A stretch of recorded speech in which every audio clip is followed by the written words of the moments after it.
I just want to say enjoy your trip, have a good time, and what work you're doing here.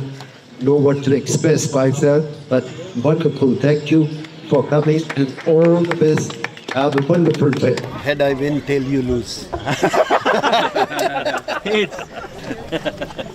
Anyone, as usual. What would you like to do? What do you want to I do? think Do you want to bat. No, I can't tell him. What should we do? Well, I'll take you're No, the you- cricket guru, not me. So You're the boss. No. Let's start with your batting. Okay, we'll bat. Yep, We'll we'll bat.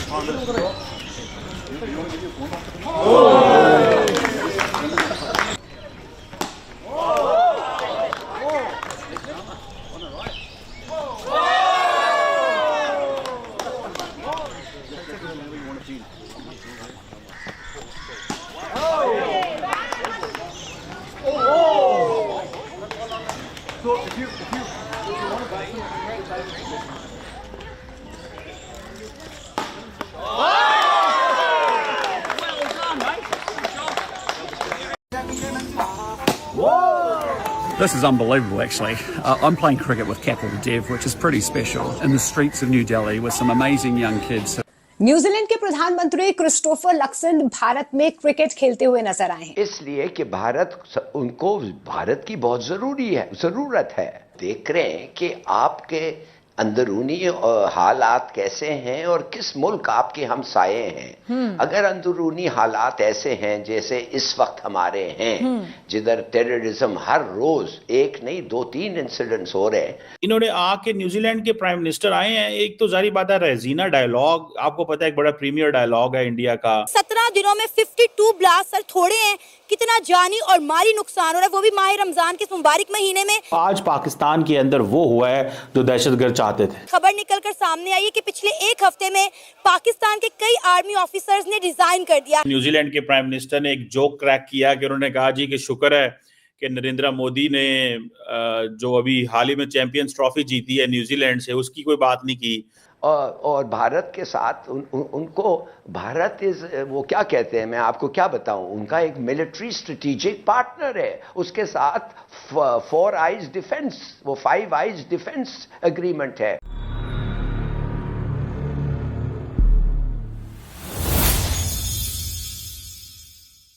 Hello friends, जय हिंद। क्रिकसेल हिंदुस्तान में आपका स्वागत है। दोस्तों New Zealand के प्रधानमंत्री Christopher Luxon इस समय भारत के दौरे पर हैं। उन्होंने दिल्ली में बच्चों के साथ गली क्रिकेट खेला। ईंटों की विकेट बनाकर सड़क पर बाउंड्री लाइन खींचकर उन्होंने बिल्कुल आम लोगों की तरह गली क्रिकेट के खेल का आनंद लिया। उनकी विरोधी टीम में न्यूजीलैंड के क्रिकेटर रॉस टेलर और स्पिनर अजाज पटेल थे, जबकि उनका साथ दिया भारत के 1983 विश्व कप विनर कपिल देव जी ने। खेल के दौरान प्रधानमंत्री लक्सन ने अजाज पटेल का एक शानदार कैच पकड़ा, जिसे देखकर विकेट के पीछे खड़े कपिल देव भी हैरान और खुश हो गए। इस मौके पर लक्सन ने कहा, न्यूजीलैंड और भारत को क्रिकेट के प्रति हमारे साझा प्रेम से अधिक कोई चीज एकजुट नहीं करती। न्यूजीलैंड के प्रधानमंत्री को दिल्ली की गलियों में क्रिकेट खेलता देख पाकिस्तान सदमे में है। पाकिस्तान की मीडिया अब चर्चा कर रही है कि देखो, न्यूजीलैंड के प्रधानमंत्री बेखौफ दिल्ली की गलियों में गली क्रिकेट खेल रहे हैं और हमारे यहाँ तो रोज बम धमाके हो रहे हैं। तो चलिए पाक मीडिया का रिएक्शन देखते हैं। अगर चैनल पर नए हैं तो प्लीज चैनल को सब्सक्राइब कर ले, वीडियो को लाइक शेयर कर दे और कमेंट सेक्शन में अपनी राय जरूर लिखे। आज के प्रोग्राम में हम न्यूजीलैंड के वजीर आजम क्रिस्टोफर लक्सन के भारत के दौरे पर गुफ्तगू करेंगे। इस दौरे के दौरान उनकी मुलाकात भारत के वजीर आजम नरेंद्र मोदी और सदर से हुई, जिसमें दोनों ममालिक के दरमियान तिजारत, दिफा, तालीम और लोगों के दरमियान रवाबित मजबूत करने पर बातचीत हुई। इसके अलावा अगर हम देखें तो इस दौरे के दौरान दोनों मुल्क ने comprehensive and mutually beneficial free trade agreement पर मुज़ाकरात का आगाज भी किया और हमने देखा कि लक्सन साहिब ने राइजीना डायलॉग 2025 में भी चीफ गेस्ट और की नोट स्पीकर के तौर पर शिरकत कर रहे हैं। तो इसके बारे में हम तफसील से बात करेंगे डॉक्टर कमर चीमा साहब से। तो जी डॉक्टर साहब, आपने देखा कि न्यूजीलैंड के जो वजीर आजम हैं वो भारत आए हुए हैं और दोनों ने काफ़ी चीज़ों पर बातचीत की। तो भारत और न्यूजीलैंड के दरमियान जो तिजारती और दिफाई रवाबित के फ़रोग का आप क्या देखते हैं, पाकिस्तान पर या साउथ एशिया की सियासत पर क्या असर होगा और इनका आना, और मतलब किस वजह से आए हैं, क्या क्या उनके जो वो बात करेंगे, जो वो ट्रेड साइन कर रहे हैं, सारी चीज़ों के बारे में क्या आप हमें बता सकते हैं?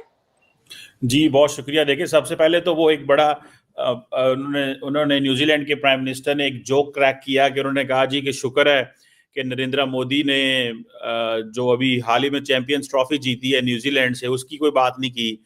और न्यूजीलैंड जो है वो टेस्ट सीरीज जीतता रहा इंडिया में, मैंने उसकी बात नहीं की, वरना कोई डिप्लोमेटिक डिबैकल जो है वो हो जाता तो उस पर सारे लोग बड़े हंस रहे थे। So that's how prime ministers even talk some time lighter moments create करने के लिए। लेकिन इंपॉर्टेंट डिस्कशन ये है कि जो इन्होंने आके न्यूजीलैंड के प्राइम मिनिस्टर आए हैं, एक तो जारी बात है रेजीना डायलॉग, आपको पता है एक बड़ा प्रीमियर डायलॉग है इंडिया का, इसमें खिताब करना, इसमें आके जो अपना मौक़िफ़ देना, अहमियत देना, सेंटर स्टेज में लाके बिठाना, सो इसके बहुत सारे मीनिंग हैं। मैं आपको बात बताऊं, ये पहली बात तो ये है कि it's a message to Australia as well. इसको अगर देखें कि इंडिया कह रहा है कि हमारे पास और भी चॉइसेस हैं ऑस्ट्रेलियन कॉन्टिनेंट के अंदर, आप अकेले नहीं हैं। दूसरी एक बड़ी इंपॉर्टेंट डेवलपमेंट है कि न्यूजीलैंड ने कहा है कि हम भारत को न्यूक्लियर सप्लायर ग्रुप में चाहते हैं, और इसकी इंपॉर्टेंस के हवाले से बात की कि ये जो global nuclear disarmament and non proliferation regime है, इसकी भी अहमियत दी और कहा कि एनपीटी की अहमियत है, लेकिन इंडिया को वो चाहते हैं इस पूरे के पूरे सीन के अंदर। सो एनएसजी न्यूक्लियर सप्लाई ग्रुप में भारत का आना एक बड़ी इंपॉर्टेंट डेवलपमेंट है। लेकिन असल में तो ये आए हैं कि निगोशिएशन शुरू हुई हैं New Zealand India free trade agreement के हवाले से, और दूसरा मोबिलिटी ऑफ प्रोफेशनल्स के हवाले से, स्किल्ड वर्कर। जारी बात है सारी दुनिया कह रही है इंडिया से स्किल्ड वर्कर आकर ले लो। देखिए इंडिया ने, आपको पता है, दुआ अपना एक सारे का सारा एक ऑरा इस तरह का डेवलप किया है कि फ्रांस भी मोबिलिटी ऑफ प्रोफेशनल्स पे काम करना चाहता है, अमेरिका भी काम करना चाहता है, बरतानिया भी काम करना चाहता है। इंडिया के अंदर वो कह रहे हैं जी कि ब्रेन ड्रेन हो जाएगा, लेकिन इंडिया को कोई परवाह नहीं है, क्योंकि इंडिया को पता है कि ये सारे के सारे लोग जो जाएंगे इमीडिएटली, इनको जाते ही तो रेजिडेंस या इनको वहां पे नहीं मिल जाएगी, तो कम से कम ये एक जनरेशन का प्रोसेस होता है। सो आज लोग जो बाहर यूरोपियन वेस्टर्न मुल्कों में जाएंगे, वहां पे जाके वो सारे के सारे जो रहेंगे, उससे मैं आपको बात बताऊं क्या होगा, उससे वो समझते हैं कि ये पैसे डॉलर इंडिया में आएंगे, सो बेहतरी होगा। इसी तरह इंडिया न्यूजीलैंड ने ज्वाइन किया इंडो पैसिफिक ओशियन। कितना दिनों में 52 ब्लास्ट सर थोड़े हैं, कितना जानी और माली नुकसान हो रहा है, वो भी माह रमजान के मुबारक महीने में। कोई मुसलमान ऐसी हरकत कैसे कर सकता है, जबकि आपको पता है कि इस महीने में बड़ी बड़ी जंगें रोक दी जाती हैं, बंद कर दी जाती हैं। नहीं देखिए, जो कर रहे हैं पहली बात ये कि वो मुसलमान नहीं है। आप इस तनाजुर में देखें ना कि जो रमज़ान के महीने में या रमज़ान ना भी हो, कोई मुसलमान तो ये टेररिज्म नहीं कर सकता ना। ये अपने मफादात के लिए कुछ दूसरी बड़ी कुव्वतें हैं कि जो पाकिस्तान को कमज़ोर करना चाह रही हैं। हाँ, इसमें एक एलिमेंट ज़रूर है कि इससे पहले अगर पाकिस्तान ने इसके ऊपर काबू पाया था, उस वक्त हमारे इदारे एक्टिव थे और पूरा फोकस उनकी तरफ था।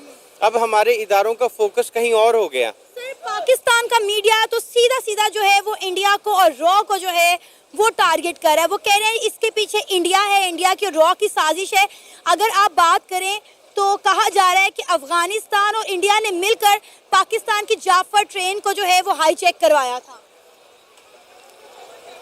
देखिए, इसमें मैं अपनी राय तो नहीं दे सकता, क्योंकि आपने एक राय मांगी है तो राय प्रूफ के ऊपर होती है।